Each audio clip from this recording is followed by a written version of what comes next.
CM KCR సభ నేపథ్యంలో రేవంత్ రెడ్డిని ముందస్తు అరెస్ట్ చేశారు పోలీసులు. ఇలాంటి పరిస్థితుల్లో రేవంత్ రెడ్డి కుటుంబం ఇంకెంతలా ఉండాలి?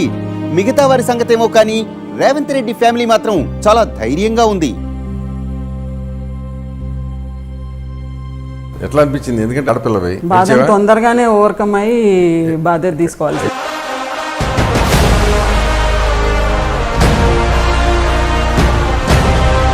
ఇది కేసీఆర్ గారి రాజ్యం అండి, కేసీఆర్ గారి రాజ్యం.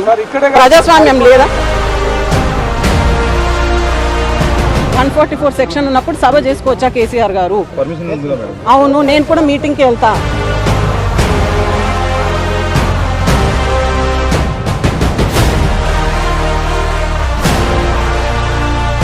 దెబ్బలు తగిలినప్పుడే మనిషి రాటు తేలుతాడు అనిపిస్తుంది. నాకే తెలియదు, అంటే నేను ఇంత ధైర్యంగా నిలబడతానని నేను అనుకోలేదు.